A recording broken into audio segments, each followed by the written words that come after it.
Cariñoso Padre que estás en los cielos, hemos venido hoy para encontrarnos contigo. Queremos que aceptes nuestra adoración, queremos que desciendas en una forma intensa sobre nuestras mentes y corazones, en anticipación del día cuando podamos abrazarte y rendirnos a tus pies.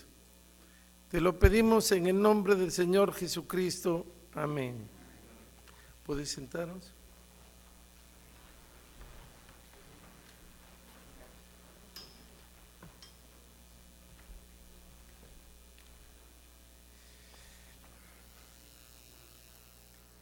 Este es el momento en que podemos participar todos.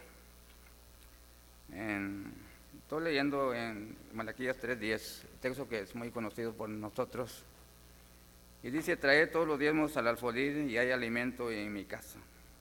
Y probadme ahora en esto, dice Jehová de los ejércitos, si no os abriere las ventanas de los cielos y derramaré sobre vosotros bendición hasta que sobre y abunde.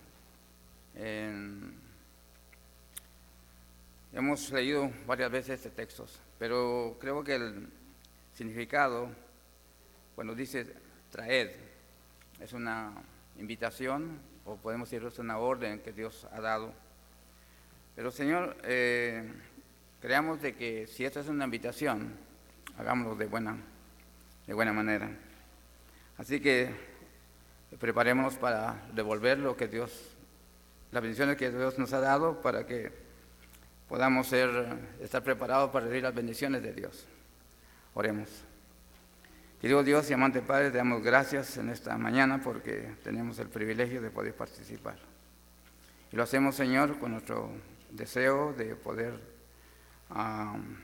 ser bendecidos porque tú lo has prometido. Señor, no es porque lo sintamos, sino porque es tu promesa y deseamos aferrarnos a esta promesa. Ayúdanos y guárdanos, en el nombre de Jesús oramos. Amén. Los diáconos, por favor.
Vamos a alabar el nombre de Dios todos juntos.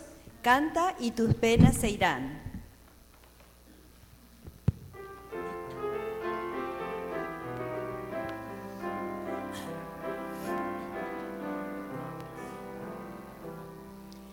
Canta y tus penas se irán. Canta y tus penas se irán. Jesús hoy promete quitártelas. Canta y tus penas se irán. Ríe, tus cuitas se irán. Ríe, tus cuitas serán. Jesús hoy promete quitártelas. Ríe, tus cuitas serán. Ora y tus cargas se irán. Ora y tus cargas se irán. Jesús hoy promete quitártelas. Ora y tus cargas se irán.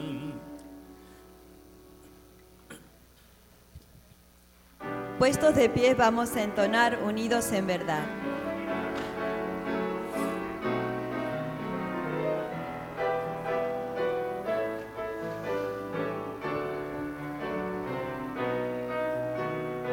Por nuestro Señor, unidos en verdad, lo adoramos con fervor.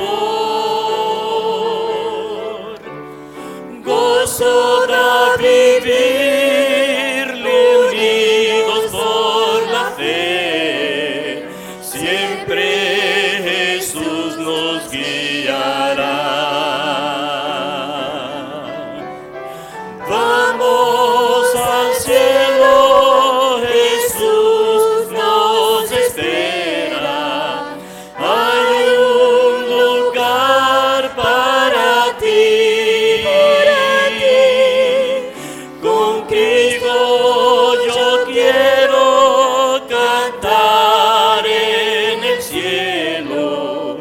Vamos, mi hermanos, al hogar.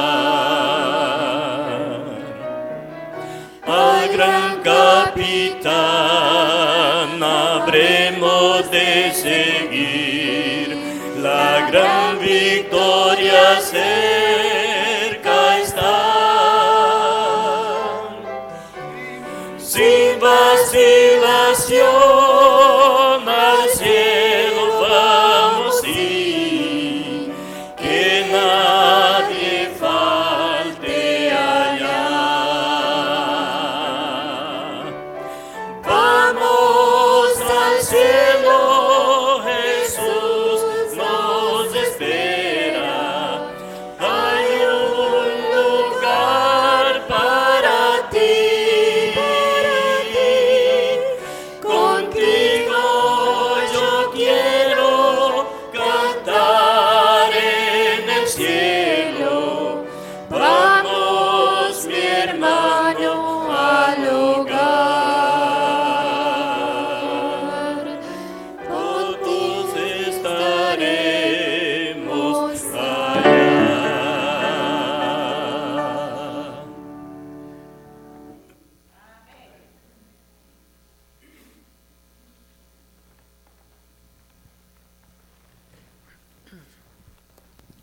Los invito a que abran sus Biblias a Segunda de Crónicas, capítulo 20, versículo 20.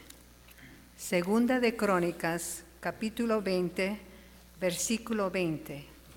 Y dice: Y como se levantaron por la mañana saliendo por el desierto de Tecoa, y mientras ellos salían, Josafat, estando en pie, dijo: Oídme, Judá y moradores de Jerusalén.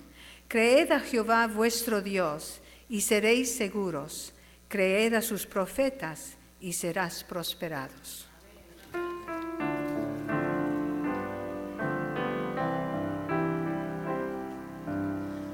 Oh Señor, al orar, mis problemas quiero olvidar, a tu trono de gracia llegar y tu bendición alcanzar. Hoy mi Vida transforma, Señor, que mi mente entienda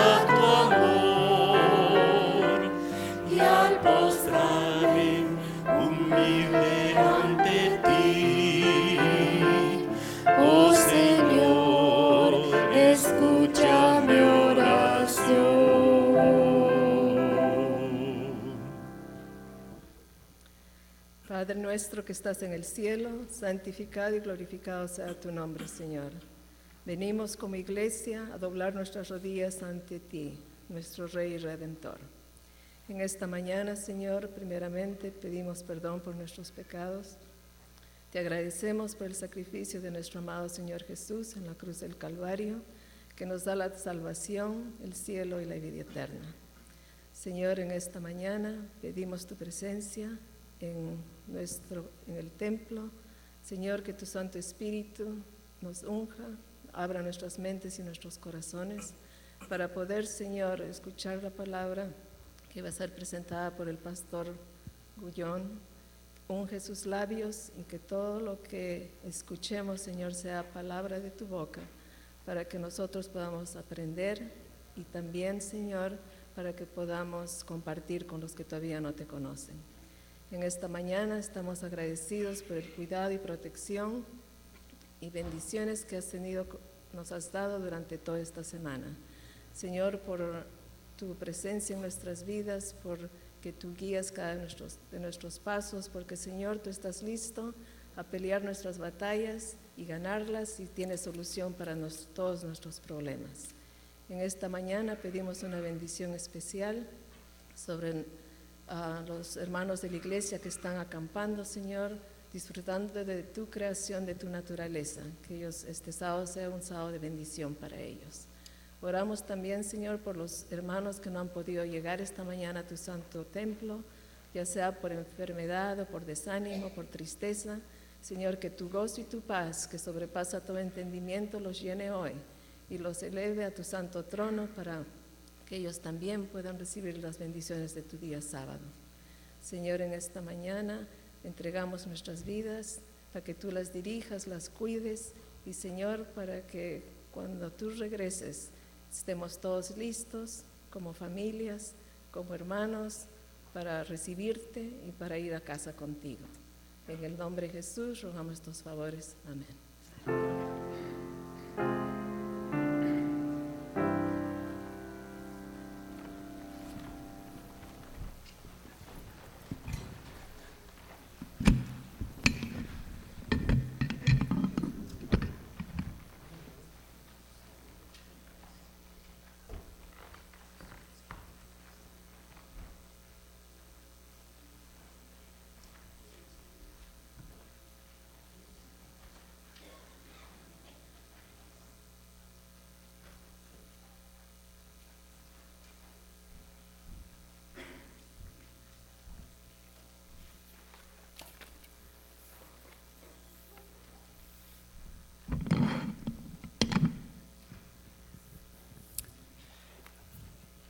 Para honra y gloria de Dios, Cristo Jesús vendrá.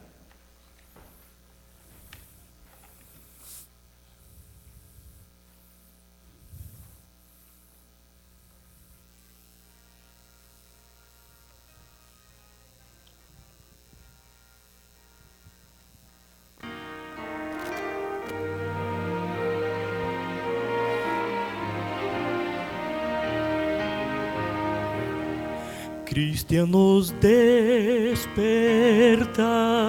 alzad vuestra luz, pronto Jesús vendrá a nos salvar, a otros compartir el amor de Jesús, alzando vuestra para brillar. Cuando el clarín sonar, Cristo Jesús vendrá. La hora no sabéis, cerca no está. Fieles resurgirán y juntos con Jesús al cielo entrarán, su hogar de luz.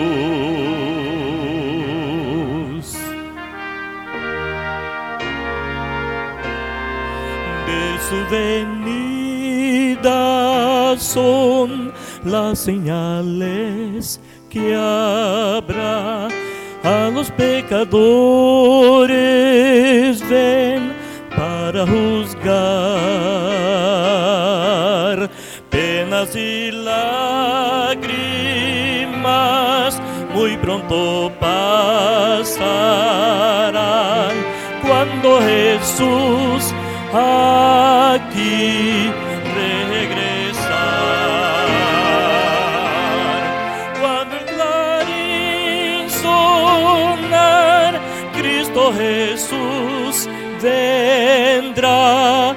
La hora no sabéis, cerca no está.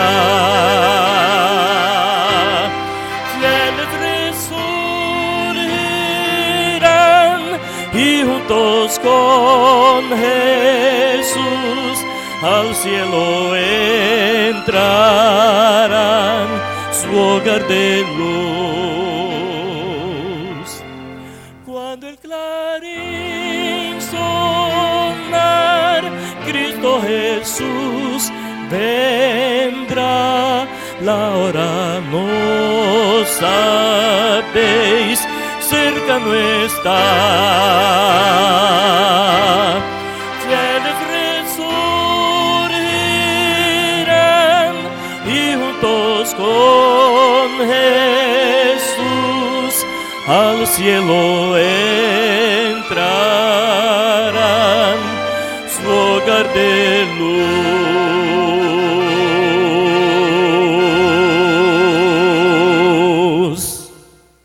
Amén.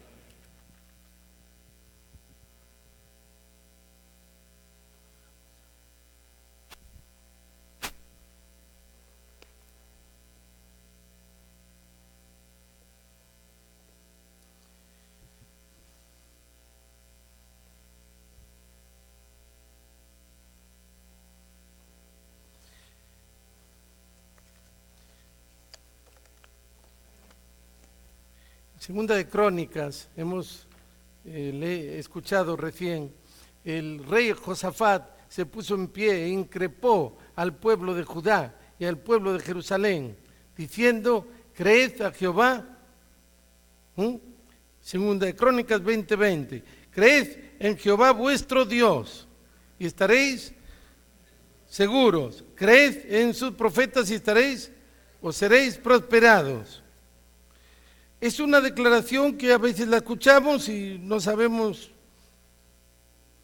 interpretarla. Bueno, ustedes ven, mucho inglés y se olvida el español. Quiero agradecer al hermano Vanderlei con los 2 cantos que tuvo para la iglesia. Y esto, sí, muy obrigado. Muchas gracias. Quisiéramos comenzar diciendo algunas cosas generales con relación a nuestra historia, a nuestras raíces, de dónde venimos, cómo surgimos, el movimiento adventista, la iglesia adventista, a fin de poder entender más allá esto, lo que queremos decir. Es evidente que la iglesia, con humildad lo debemos de decir, pero surgió fue el plan de Dios, surgió el movimiento adventista en el comienzo del siglo XIX, con el deseo de esperar la venida de Jesús, debido al estudio de las profecías de tiempo. Hay profecías de tiempo en la Biblia, 70 semanas, en los 2300 años, las 70 semanas es una parte, 70 años que estarían en el cautiverio, cuando se cumplió, retornaron del cautiverio, de Babilonia, etcétera, 1260 días, años, también. Creo que algunos conocemos eso, antes se enseñaba eso, antes de bautizarse una persona en los estudios bíblicos, ahora quizás se hace después. Pero lo cierto es que hemos nacido, el movimiento adventista, como una respuesta al cumplimiento de la profecía más larga de la Biblia, que terminó en 1844, y de allí hasta aquí estamos viviendo un tiempo, digamos, prestado. El tiempo del fin, desde 1798, si hablamos de la otra profecía de los 1260 días. Entonces, somos más que un movimiento, somos los aliados de Dios para predicar el mensaje de Dios. Y ustedes saben que en Apocalipsis 10 se encuentra estos versículos que nosotros entendemos que nos ayudan a comprender por qué Jesús no vino en 1844 cuando lo esperaban. Entonces tomé el librito de la mano del ángel, dice San Juan, y lo comí, y era dulce en mi boca como la miel, pero cuando lo hube comido amargó mi vientre. Era dulce el mensaje de que Jesús venía en 1844, pero cuando no vino fue amargo. Y entonces dice, es necesario que profetices, prediques a pueblos, naciones, lenguas y reyes. O sea que el mensaje del tercer ángel tenía que ser predicado. El gran día del chasco, el 22 de octubre de 1844, cuando esperaban al Señor, no necesariamente adventista del séptimo día como lo entendemos hoy, Guillermo Miller tenía un movimiento de más de, calculan en Estados Unidos, de 250,000 seguidores que habían analizado las profecías y habían entendido que esa profecía tenía el cumplimiento en ese tiempo. Y entonces lo esperaban, pero el Señor no vino. ¿Qué pasó el día después? The day after. O sea, a veces lo usamos para otras connotaciones. ¿Qué ocurriría? Bueno, ocurrió algo. El día después, el 23 de octubre, lo que ocurrió es que el movimiento milerita, y yo creo que entendéis quién fue Guillermo Miller, William Miller, que estudió las profecías y bajo la inspiración del Espíritu Santo pudo entender que se cumplían en la fecha determinada y esperaban al Señor, pero el Señor no vino. Por lo tanto, el movimiento se desintegró por varias razones. Primero, no tenían más un mensaje que dar, porque si Cristo iba a venir y no vino, ¿qué podían decir? Segundo, no tenían tampoco una audiencia que estuviera dispuesta a escuchar. Así que se desintegraron en 4 grupos, en 4 ramas, o como quieran llamarle, 4 grupos. El primero, el más grande, abandonó todo, abandonó la fe, abandonó la iglesia, abandonó la religión, abandonó el creer en Dios, porque dice, ¿cómo? Si Dios iba a venir, ¿cómo? Se sentían fracasados y desaparecieron. Primer grupo. Un segundo grupo empezó a fijar fechas, y una fecha, y después no se cumplía, otra fecha, y otra fecha, y otra fecha, como el cuento del lobo. El lobo viene, el lobo viene, el lobo viene, y no, el lobo nunca viene. Cuando viene de verdad, no están preparados. Ese grupo llegaron a fanatizarse tanto poniendo y poniendo muchas fechas que finalmente en unos pocos años más desapareció por el fanatismo. O sea que el primero desapareció, el segundo desapareció. El tercer grupo esperaban al Señor Jesús, seguían esperando al Señor Jesús, aunque no había venido. No fijaban nuevas fechas. Y formaron en 1860 una iglesia que se llama la Iglesia del Advenimiento, Iglesia Cristiana del Advenimiento, Advent Christian Church. Cuando yo estaba de pastor en Pasadena, estábamos buscando lugar para reunirnos y encontramos una iglesia ahí sobre la villa, sobre el freeway, y ponía Advent Christian Church. Yo dije, con el del advenimiento, no sabía. Y eran de esta rama, la tercera rama. Y le hablamos a ver si no podían dejar rentar la iglesia para los sábados, porque ellos adoraban en domingo. Y yo pensé, ¿y cómo? Son el tercer grupo, cuando se desintegró. Permanecen, pero permanecieron adorando en domingo. O sea que no aceptaron la verdad del sábado. Y no fueron los únicos. Liz, la hermana de Elena White, de Elena Harmon, de soltera, Elena Harmon, no aceptó la verdad del sábado. hasta lo que sabemos. Bueno, vamos con esto. Este tercer grupo, llegaron a 20.000, después 15.000, después 10.000, y prácticamente están extinguidos. La Iglesia Cristiana del Advenimiento. El cuarto grupo lo formaron de 50 a 100 personas que vivían en los estados de Nueva Inglaterra y Nueva York. Estaban dispersos, pero eran entre 50 y 100 personas. Y bajo el liderazgo de Jaime White y Elena y el capitán Joseph Bates, llegaron a fundar la Iglesia Adventista en el año 1863, como la conocemos ahora. Así que es interesante que fue formada por Dios, pero Dios escogió a Elena a los 17 años, dándole visiones por 2.000 visiones en 70 años de ministerio. Y gracias al Señor, al escoger a su mensajera y ella aceptar el desafío, y a Jaime y a algunos más, hoy existe la Iglesia Adventista del Séptimo Día. Si no, no existiría para nada. Y cuando dice aquí Josafat, el rey, en un momento difícil, creed a Jehová y estaréis seguros, creed en su profeta y seréis prosperados, necesitamos entender que Dios levantó, y Joel, profeta, dijo que en los últimos días Dios levantaría ya sea hombres, mujeres, para dirigir, aconsejar, guiar a su iglesia. Y no se escucha muchas predicaciones de esto, pareciese que no estamos seguros, pero la Biblia dice que estamos seguros cuando el profeta es de Jehová. Bien, les voy a pedir que entiendan esto. Con todo respeto, cada vez que hablo de la señora de Huay, voy a llamarla Elena. Así que por Elena, porque así se llamaba, Elena Harmon de Huay. Pero vamos a abreviar y decir Elena. Así lo entendemos mejor.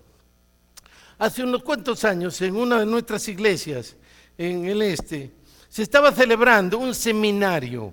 Y ese seminario era acerca de la inminencia de la venida de Cristo. Cristo ya viene, Cristo ya viene, Cristo ya viene, ahora, pronto, rápido. Y también de la demora. La demora está en la Biblia. Las 10 vírgenes se durmieron. Y no está mal que se hayan dormido. El asunto que no digo que está mal, pero que no entiendo, es que el esposo, el novio, se tardó. Tardándose el esposo, se durmieron porque el esposo se tardó. En la parábola de los talentos, Mateo 24 y 25, también está lo mismo. El dueño arregló, se fue y tardando. También implica una tardanza en la llegada del dueño. Bien, así que este seminario tenía que ver con la cercanía o la tardanza, con la inminencia o la demora. Y en la sesión de preguntas y respuestas que siguió al seminario, un sábado a la tarde, un hermano preguntó: ¿por qué los escritores del Nuevo Testamento dijeron que Jesús vendría pronto? Es una buena pregunta.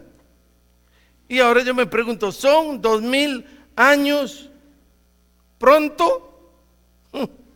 Es una larga espera para nosotros. ¿Será que el Señor nos defraudó durante 2000 años para que estemos listos cuando Él apareciere? ¿Acaso no fue Jesús mismo el que dijo 4 veces, en 4 oportunidades, en el último libro de la Biblia, que Jesús vendría pronto? Él mismo lo dijo. Y en el último capítulo del último libro de la Biblia, Jesús dice 3 veces que vendría pronto. ¿Qué significa eso? ¿Qué es pronto? ¿Cuán pronto es pronto? Vamos a leer esas indicaciones, Apocalipsis 3:11, porque es palabra del Señor, o sea, Jesús mismo, 3:11. Y aquí yo vengo, que dice, pronto. Es pronto 2000 años que lo esperamos. He aquí yo vengo pronto, retén lo que tienes para que ninguno tome tu corona. Pero lo que el énfasis es que Jesús dijo, he aquí yo vengo pronto. Vamos al final, el capítulo último del Apocalipsis y de la Biblia, en el último libro de la Biblia, el versículo 22, el capítulo 22 y el versículo 7. Aquí vengo pronto. Bienaventurado el que guarda la palabra de la profecía de este libro.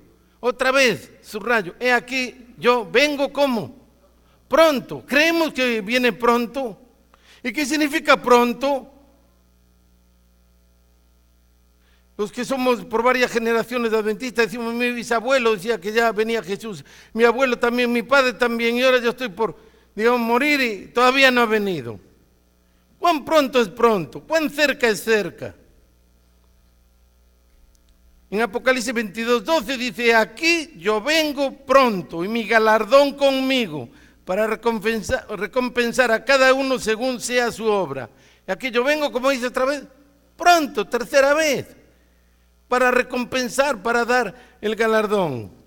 Y en el último versículo, el último capítulo del Apocalipsis, está lo mismo. El que da testimonio de estas cosas, el testigo fiel, Jesús, dice, ciertamente vengo en breve. Ahora, breve son 2000 años, me pregunto. ¿Tenemos derecho a hacer esa pregunta o no? Dios no quiere que aceptemos nada sin entenderlo. Él dice, venid a mí, razonad conmigo y yo con vosotros y entenderéis mejor. Ciertamente vengo en breve. Y San Juan dice, amén, vienes en breve, rápido, pero ven pronto, ven Señor Jesús. ¿Qué quiere decir esto? ¿Es una contradicción? ¿El Señor no ha venido todavía? No olvidemos lo que dijo Pedro. Pedro dijo, no, dijo así, para el Señor un día es como 1000 años, y 1000 años como un día. Segunda de Pedro 3:8. Con todo, esta es una pregunta legítima, que necesita una respuesta también que satisfaga nuestros corazones. ¿Cuán pronto es pronto? ¿Cuán cerca es cerca? ¿Podemos seguir predicando como adventistas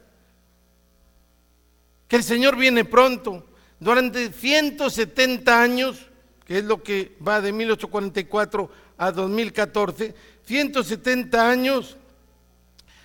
Después, ¿podemos seguir hoy predicando después que, entre comillas, el Señor falló en aparecer? ¿Podemos seguir diciendo que viene pronto? Yo creo que sí. Por eso estamos aquí todavía. Los antepasados nuestros en el mensaje del movimiento de Miller y después, en 1844, pensaban que todo se había terminado, pero Dios, como es Dios de los vivos, dio la luz referente al santuario que ustedes ya conocen. Ahora, Elena en sus días tuvo el mismo problema que tenemos nosotros hoy. En 1851, las primeras cosas que escribió, ella dijo, vi que casi ha terminado el tiempo que Jesús debe de pasar en el lugar santísimo y que el tiempo puede durar un poquito más. Ella vio que el tiempo de la intercesión del Señor en el lugar santísimo del santuario celestial estaba llegando a su fin y que el tiempo solamente podía durar un poquito más. Primero es escrito en página 58. Ahora me pregunto, un poquito más, ¿son 2000 años? Un poquito más, son 2000 años desde que Jesús vino, 2000 años de Cristo para aquí estamos esperándolo, toda la cristiandad. En 1883, 32 años más tarde de que dijera esta frase, esta declaración, sus críticos, porque los tenía como también los tiene hoy, dentro y fuera de la iglesia, le recordaron, le echaron en su cara, la declaración de 1851, pero 32 años después, como prueba de que no era una profeta verdadera, o sea que era una profeta falsa. Y Elena se defendió en una forma magistral, usando la escritura, y vean lo que dice: tal como el asunto me fue presentado, el asunto de la cercanía, la inminencia, la venida de Cristo, el periodo de la administración de Cristo parecía casi cumplido. Se me acusa de falsedad porque el tiempo ha continuado más de lo que mi testimonio parecía indicar. ¿Cómo es el caso? En los testimonios de Cristo y sus discípulos, ¿estaban engañados? Pablo escribió a los Corintios: pero esto os digo, hermanos, que el tiempo es corto. Puedo seguir, pero que el tiempo es corto. La noche está avanzada y se acerca el día. Escribió a los romanos: la noche está avanzada y se acerca el día. Y desde Patmos, Cristo nos habla mediante Juan: bienaventurados los que leen y los que oyen las palabras de esta profecía y guardan las cosas en ellas escritas, porque el tiempo está cerca. Todos dicen lo mismo. El Señor, el Dios de los espíritus de los profetas, ha enviado su ángel para mostrar a sus siervos las cosas que deben de suceder, y dice pronto. He aquí yo vengo pronto. Y entonces ella añade: los ángeles de Dios en sus mensajes para los hombres representan el tiempo como muy corto. Así me ha sido siempre presentado. Es cierto que el tiempo se ha extendido más de lo que esperábamos en los primeros días de este mensaje. Nuestro Salvador no apareció tan pronto como lo esperábamos, pero ¿ha fallado la palabra del Señor? Nunca. Debiera, vean lo que dice, debiera recordarse que las promesas y amenazas de Dios son igualmente condicionales. Condicionales. ¿Qué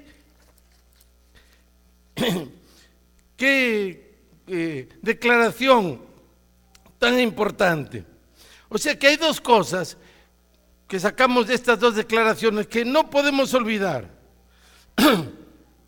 Elena siempre fue directamente a la Biblia para encontrar las respuestas mejores y más efectivas a sus preguntas. Siempre fue a la Biblia. La segunda cosa, la presencia del elemento condicional, porque dice que las advertencias y amonestaciones de Dios en ciertas oportunidades son condicionales, ¿no? Debiera recordarse que las promesas y amenazas de Dios son igualmente condicionales. La presencia de este elemento condicional en algunos escritos fue su explicación a ese problema. Usó la Biblia, fue su explicación para resolver ese problema en particular, su explicación teológica. Frecuentemente nosotros pasamos por alto el elemento condicional, o sea, algo sujeto a una condición. Este elemento condicional está presente en algunas de las profecías bíblicas, no en todas, pero en algunas. Y los teólogos le llaman condicionalidad, o sea, una profecía sujeta a el cumplimiento si la condición se da. Si los oyentes responden de una manera particular entonces lo que se predijo, lo que se profetizó, ya sea bueno o sea malo, va a suceder. Por otra parte, si los oyentes cambian de pensar, de actitud, su respuesta a la amenaza o advertencia divina, aún en las promesas de Dios, no sucederán. Aquí vemos la condición, y vamos a verlo más adelante con el ejemplo bíblico ideal. O sea que el cumplimiento de la predicción es una de las pruebas bíblicas que todo profeta verdadero debe atravesar. Si lo que dice es lo que sucedió.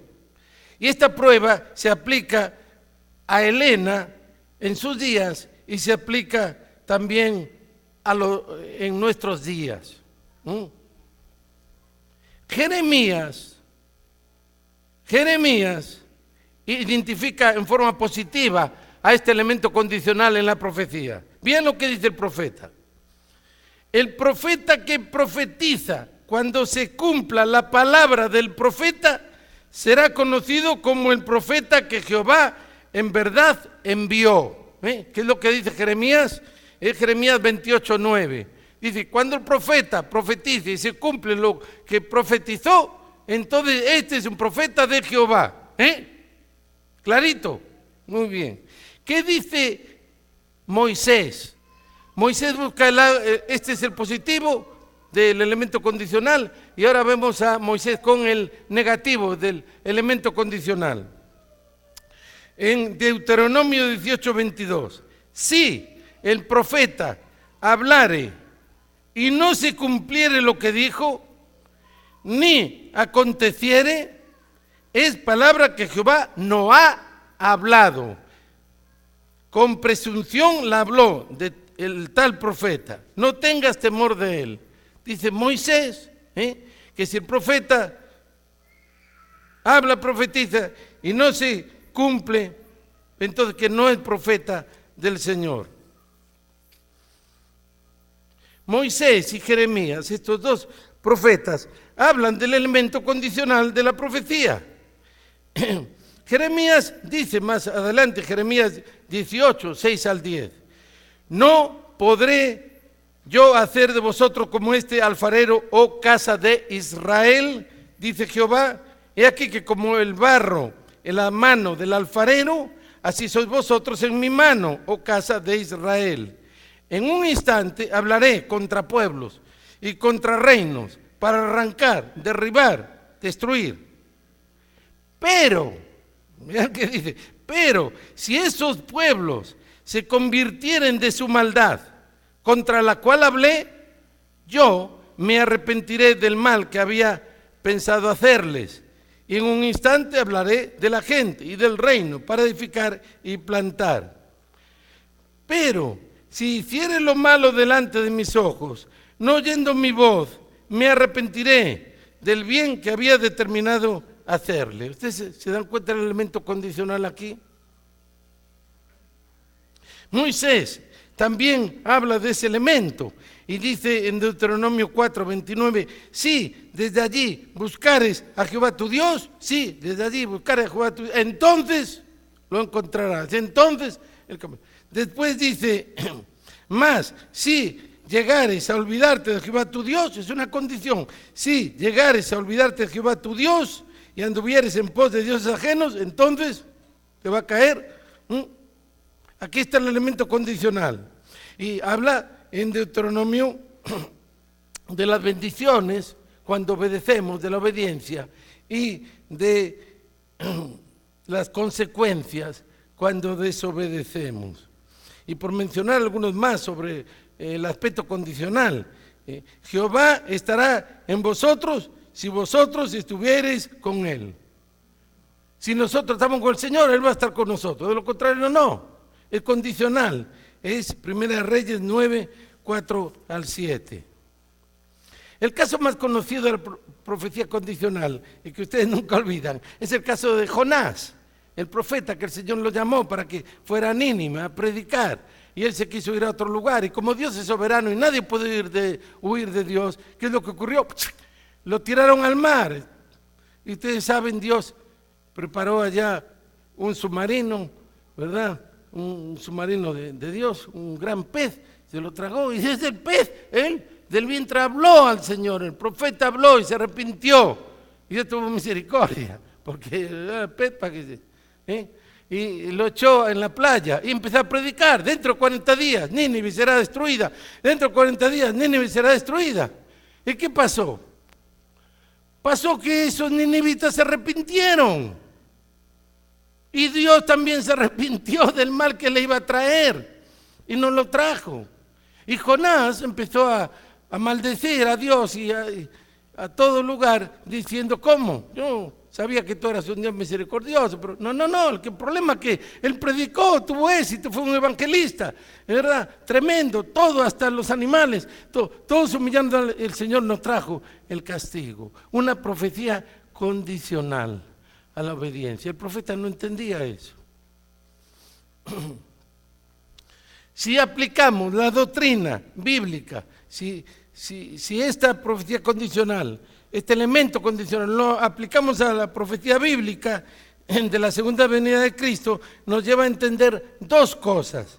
Primeramente, dos cosas: el hecho, el acto de la venida de Cristo y el tiempo. ¿Cuándo va a venir? ¿Cuándo va a venir? Al aplicar esto que estamos estudiando, el hecho de la segunda venida no es condicional. No, el hecho, el acto, el acontecimiento de la segunda venida de Cristo, ¿es condicional? No, en absoluto. Es algo que no se puede negociar, en absoluto. ¿Por qué? Porque el profeta Nahum, entre otros, dice, Nahum 1:9, ¿qué pensáis contra Jehová? Él hará consumación. Y dice, la tribulación no se levantará dos veces. El pecado no se levantará dos veces. Con una vez fue suficiente. Así que el hecho, el acontecimiento de la venida de Cristo es algo que no está en discusión, no es condicional. Pero el tiempo, ¿cuándo vendrá? Sin embargo, es condicional. Y aquí algunos se pueden sorprender, pero denme tiempo. El tiempo de la segunda venida de Cristo, el cuándo va a venir, sin embargo, dijimos, es condicional. ¿Por qué? Porque nos ayuda a entender lo que aparentemente es una contradicción, pero es una contradicción aparente entre lo que dice Pablo y lo que dice Pedro con relación a la segunda venida. Uno dice una cosa, otro dice otra, y nosotros tenemos que vivir en la tensión entre las dos y entenderlo. ¿Qué quiero decir con esto? La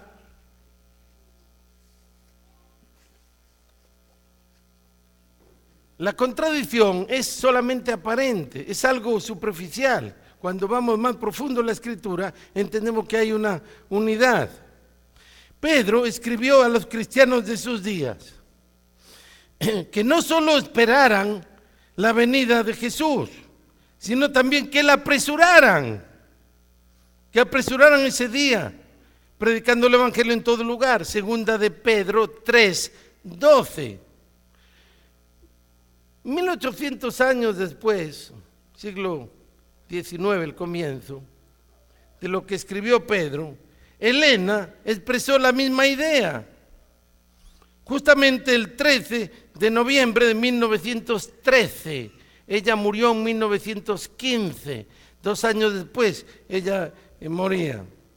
¿Y sabe qué escribió? Escribió esto: mediante la proclamación del Evangelio al mundo, está a nuestro alcance apresurar la venida de nuestro Señor.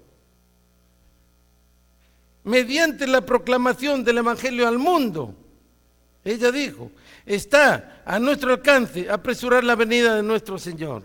Gracias. Bueno, ahora parece que se había pasado. Agradezco. ¿Quiere decir que está en nosotros apresurar la venida del Señor? ¿Qué les parece? Bueno, ella dijo, gracias. Sí, no, es la atención. Ella eso es lo que dijo. Por otra parte, Pablo, predicando en Atenas ante los filósofos griegos, dijo, en Hechos 17:31, dijo, Dios ha establecido, Dios ha fijado, Dios ha escogido un día en el cual ha de juzgar al mundo con justicia por aquel varón a quien designó. Así que no sé si podemos apresurarla por lo que dice Pablo. A veces los hermanos tienen culpabilidad y se les hagan la obra misionera, hagan esto, lo otro, porque así apresuramos la venida del Señor. No, no es eso toda la verdad, ni mucho menos. Pero bueno, sigamos adelante. Estos dos elementos, de si podemos o no apresurar el día, y por otro lado el día establecido por Dios, que no se podrá cambiar. Estos dos elementos forman una paradoja. Paradoja. Cabello de oro, cabello rubio, dos palabras distintas, pero la misma cosa que queremos expresar. Las dos declaraciones son verdaderas cuando se entienden correctamente en su contexto. En la introducción del conflicto de los siglos, la página 8 de la introducción, la señora de Huay escribe y dice, Elena, como varios de sus autores, refiriéndose a los autores de la Escritura, nos presentan el mismo asunto desde puntos de vista y aspectos diferentes, puede parecer al lector superficial, descuidado, que hay divergencias o contradicciones, allí donde el lector atento y respetuoso discierne con mayor penetración la armonía fundamental. Ustedes saben los que les gusta hacer tapetes o alfombras, por un lado se ve todo armonioso, por el otro lado no podemos entenderlo, nos parece que es intrincado y Dios es soberano, y esto es lo que debemos de aceptar. Pero Dios ha establecido un día, una fecha, yo la llamo la fecha tope. No se puede pasar, no se puede cruzar. Más allá,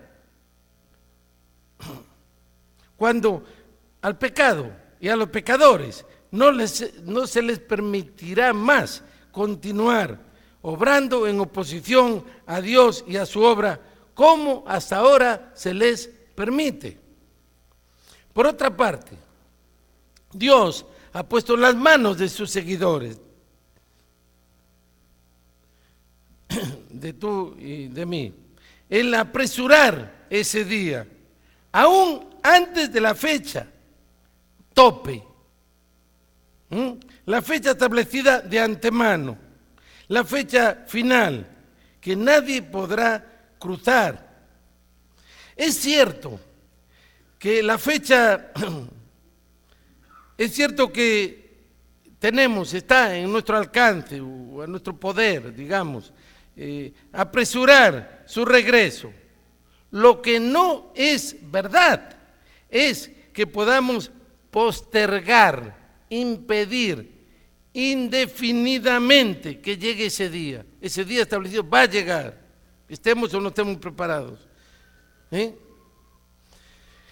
Estos dos asuntos que estamos tratando hoy, de apresurar su venida y la fecha establecida, hubo un teólogo que descansa en el Señor desde el año 1974, Leroy Fromm, que muchos hemos oído hablar de él. Escribió muchas obras, las más grandes, La fe condicionalista de nuestros padres, también escribió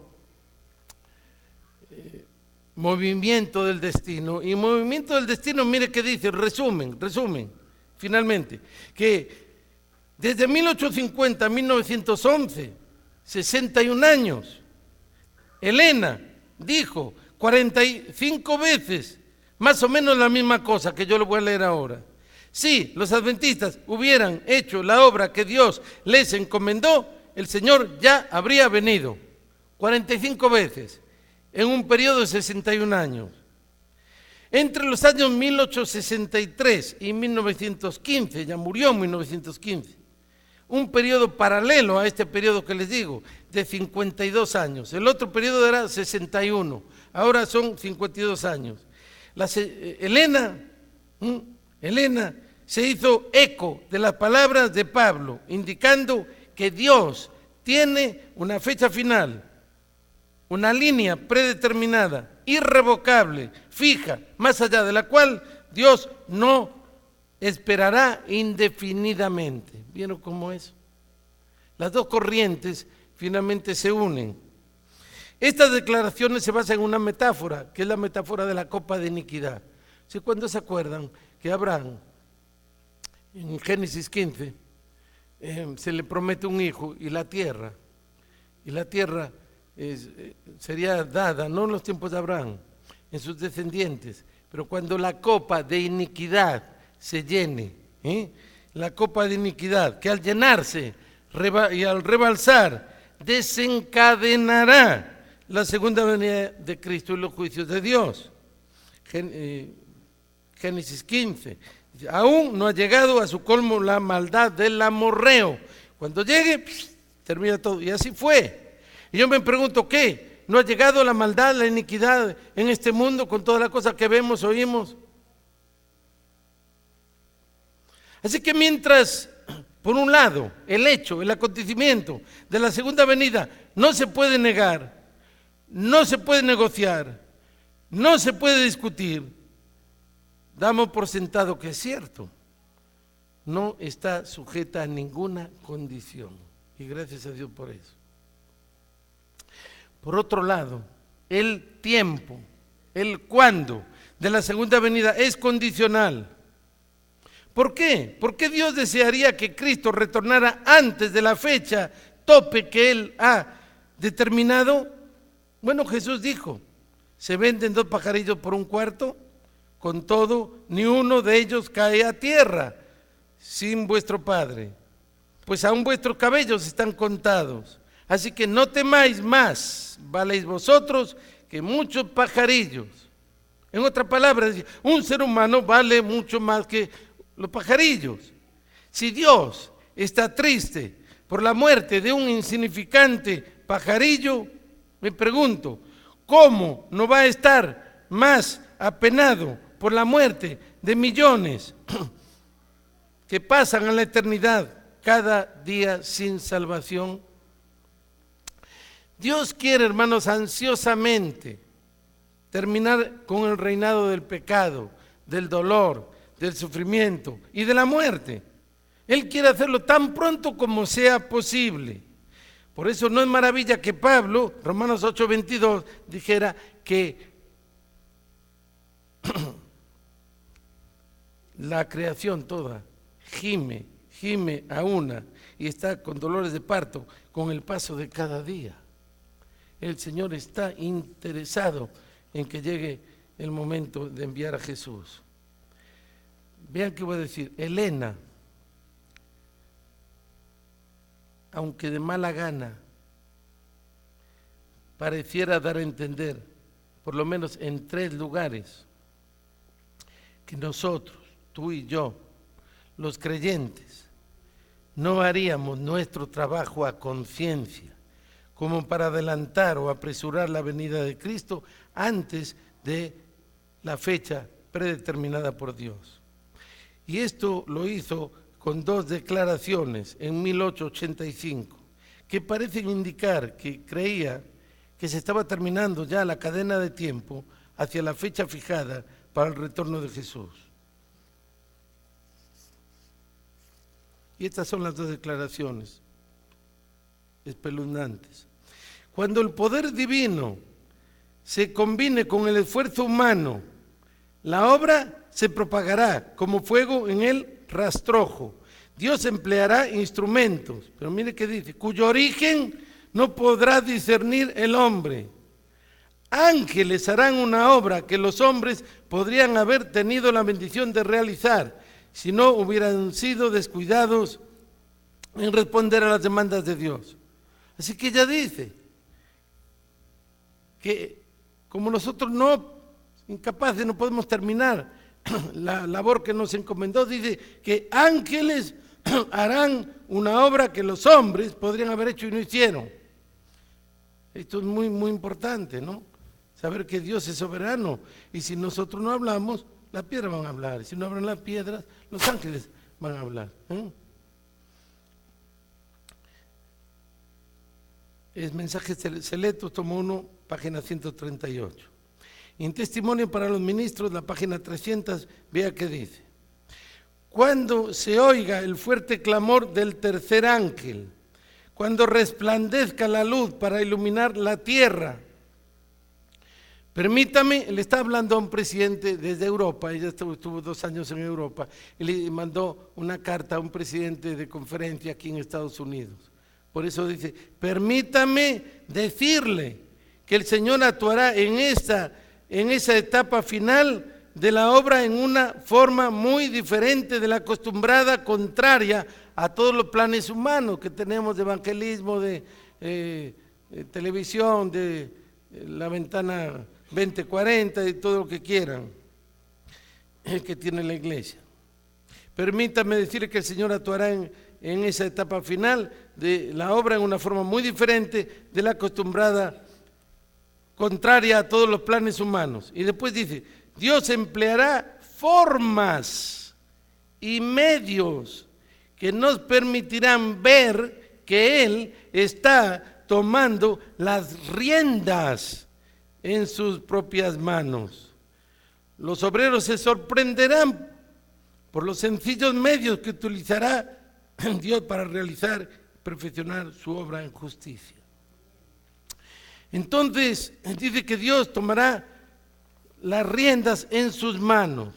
Ahora, eso lo entendemos en el siglo XIX, pero el siglo XX y ahora ya comienzo del XXI, no lo entendemos. Pero si ustedes van a Lancaster, Pensilvania, donde está la colonia más grande de los Amish, yo estuve allí 4 años, vivimos allá, ellos van con un sulky, un carrito, sin luz, nada más con una vela, porque no usan la luz y otras cosas, pero van como el tiempo pasado y van tomando las riendas. Algunos tienen un caballito, algunos sulkys son más grandes para la familia y tienen 2, pero 2 caballitos, pero van tirando las riendas. ¿Eso qué quiere decir? Quiere decir que Dios está en control. Hoy diríamos el steering wheel, ¿cómo es? El volante, ¿verdad? Dios toma el volante, Dios está en control.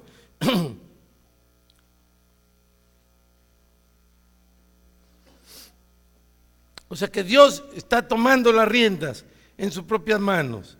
Pablo dice la misma cosa cuando le escribe a los cristianos de sus días. Porque el Señor, vean qué dice Pablo, Romanos 9:28. Todas esas son citas, Romanos 9:28. Pablo dice, porque el Señor ejecutará su sentencia sobre la tierra en justicia y con prontitud. Aquí está el pronto, ¿vio? Rapidez, la inminencia, y con prontitud. Es por eso, quizás yo pienso, que Elena fue guiada por el triste pensamiento que los seres humanos nunca terminaríamos la obra de Dios en la tierra antes de la fecha tope puesta por Dios. O sea, no podríamos apresurar. Y escribió esto. Pero escribió refiriéndose a la primera venida de Jesús. Como las estrellas en la vasta órbita de su derrotero señalado, los propósitos de Dios no conocen premura ni demora, o sea, van a tiempo. El tren no está dilatado, es aparente la tardanza, ni está adelantado, va a tiempo. Yo era niño, venía el tren de Madrid a La Coruña y esperábamos a un ser querido y nos decían por Morse en la estación, aparecía en la pizarra, el tren está demorado, o sea, va a venir con la demora de 1 hora. Pasaba un tiempo más, el tren va a venir atrasado 20 minutos, porque le ganó al tiempo. Y después decían, bueno, o viene retrasado o viene a tiempo. Los propósitos del Señor, escribió ella, no conoce premura ni demora. Así también fue determinada en el concilio celestial la hora en que Cristo habría de venir. Y cuando el gran reloj del tiempo marcó aquella hora, Jesús nació en Belén. Esto está en el deseo de todas las gentes. Lo primero, el tercer capítulo, venido el cumplimiento del tiempo. Y Gálatas también dice, Dios envió a su Hijo. ¿Cuándo? Cuando vino el cumplimiento del tiempo. Nadie lo impidió. Ni Herodes pudo impedirlo, ni el pueblo que no lo aceptaba. De la misma manera, la segunda venida de Cristo también tiene un día establecido por Dios. Hechos 17:31.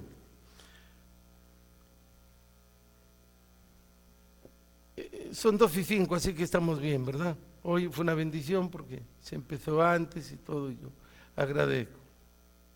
Pero yo quiero decirles algo.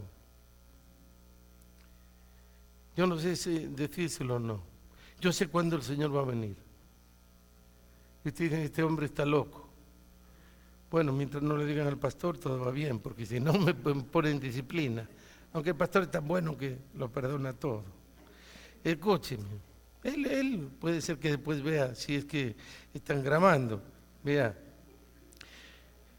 Yo le quiero decir una cosa, si ustedes olvidan todo lo que yo les dije, le puedo pedir que no olviden esto, que es lo último, el postre, es lo mejor.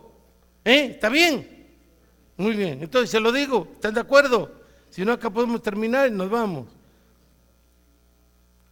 Al final de todo lo dicho, ¿cuál es la última urgencia de la segunda venida? A pesar de todo lo dicho, la última urgencia no tiene nada que ver con las señales que Jesús dijo que precederían a su venida. Mateo 24, Marcos 13, Lucas 21, son los 3 capítulos donde están las señales. Al final de todo lo dicho esta mañana, la última urgencia de la segunda venida no tiene nada que ver con las señales que Jesús dijo que precederían a su venida y que se cumplieron en cada generación, desde que lo dijo hasta nosotros. Por importantes que puedan ser esas señales para nosotros entenderlas. Segunda cosa, segunda declaración, no tiene nada que ver con los gráficos y los diagramas que los evangelistas y nuestros ponen, y se ven las bestias y se ven una línea horizontal y otras verticales, indicando en qué lugar tienen su cumplimiento, si está cumpliendo esta profecía, aquella profecía, etcétera, del tiempo del fin. Tampoco tiene nada que ver eso.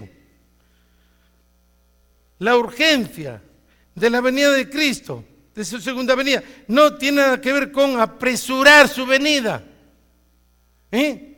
o con no apresurarla. Como cristianos,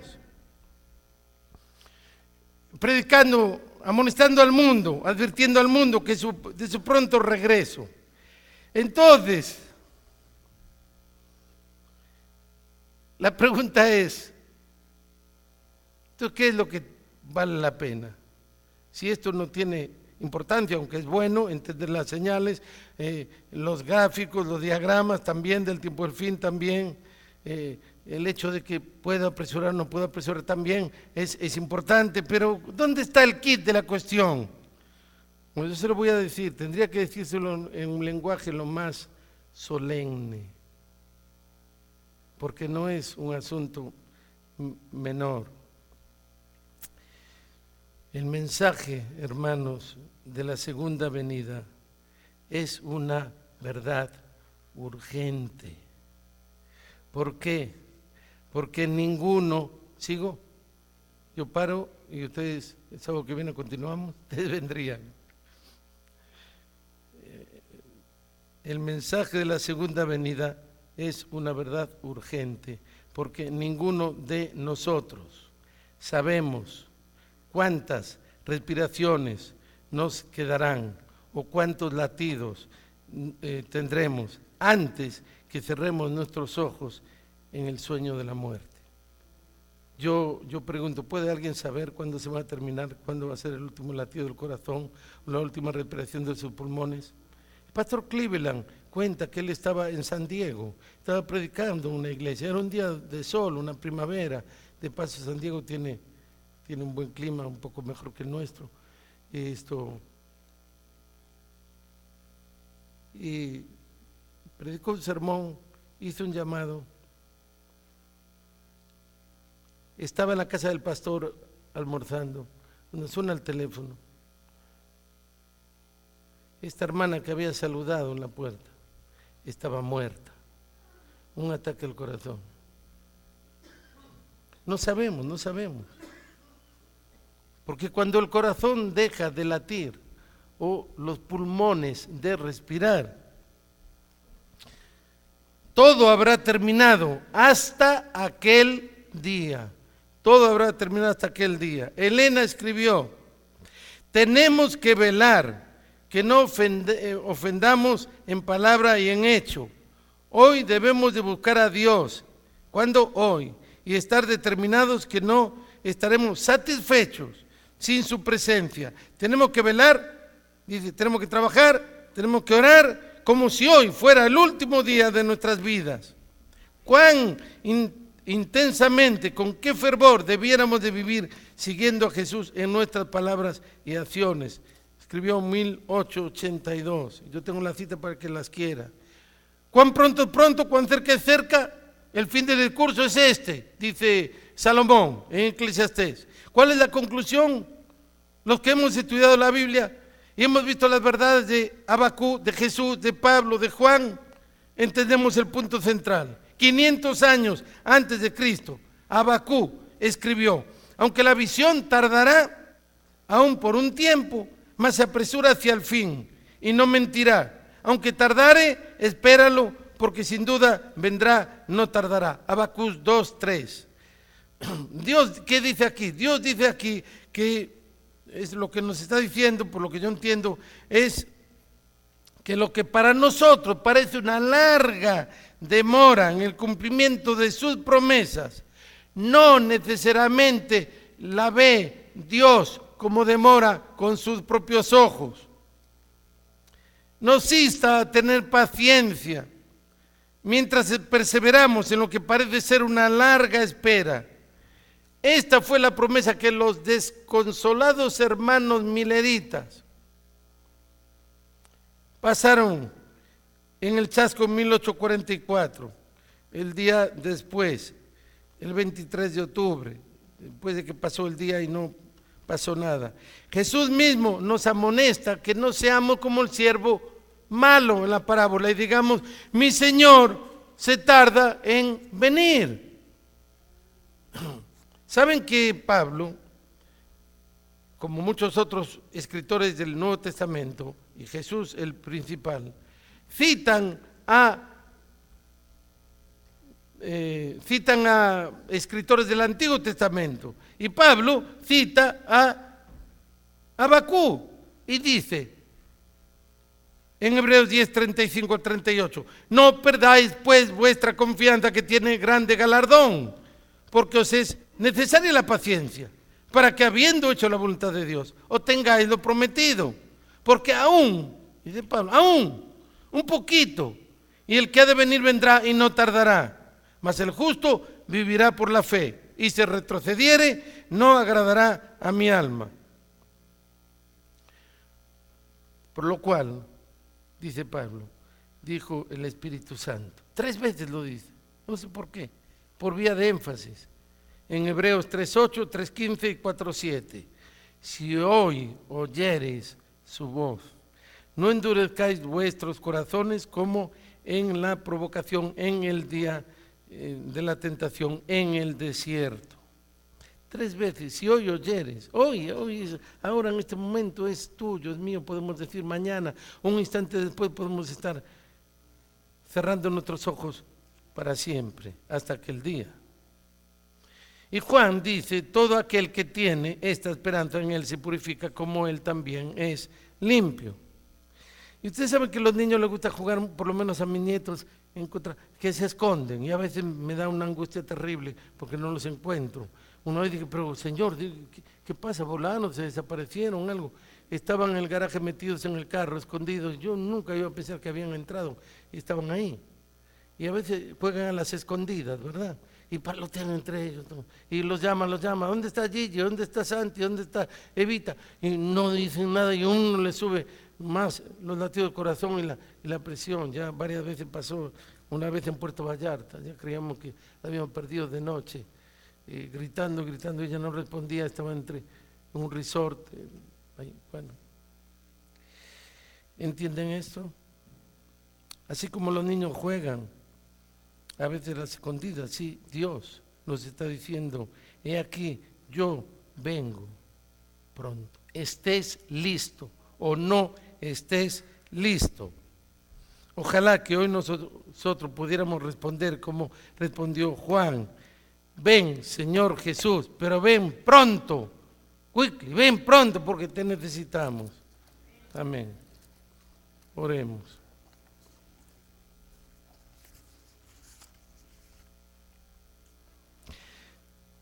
Señor y Dios, queremos agradecerte por tus promesas, por este pueblo que se levantó respondiendo a la profecía bíblica que tú guiaste y que eran un puñado al comienzo, pero que siguieron creyendo en ti y en tus promesas hasta que tú les diste más luz. Te agradecemos porque somos los herederos de esa fe que fue probada por ellos y hoy también se prueba por nosotros. Te pedimos, Señor, que podamos vivir a la sombra de la promesa de la venida de Jesús, que siempre podamos desear que Él esté pronto a las puertas. Pero danos, Señor, el balance cristiano que está en las Escrituras y en los escritos del Espíritu de Profecía para entender que si bien es cierto, queremos esperar lo que venga hoy, tenemos que seguir trabajando como si esto fuera nuestro último día. Señor, tú sabes cuando llegue ese día. Tú sabes cuando llegue nuestro día para entregar nuestra vida, nuestro último día sobre la tierra, los que estamos presentes aquí. Queremos, Señor, vivir no tanto preocupados con el cuándo vienes, sino con hacer lo que tú dejaste que hagamos mientras te esperamos. Gracias porque tú has bendecido esta iglesia de un grupo de 50 y menos, y esto en 1844 y hay más de 20 millones repartidos en todo el mundo que están haciendo lo mejor. Y aunque sabemos que si no podemos, tú lo harás con tus ángeles. Te pedimos que lo hagas pronto, Señor. Amén.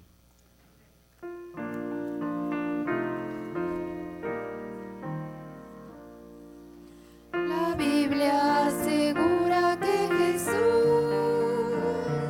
muy pronto en las nubes volverá. Prepárate, mi hermano, porque hoy más cerca estamos del hogar. Más cerca del hogar. Más cerca del hogar. Más cerca estamos hoy que ayer. Más cerca del hogar. La obra ya debemos terminar, pues muchos necesitan conocer. Las buenas nuevas hay que proclamar. Más cerca estamos del hogar. Más cerca del hogar. Más cerca del hogar. Más cerca estamos hoy que ayer. Más cerca del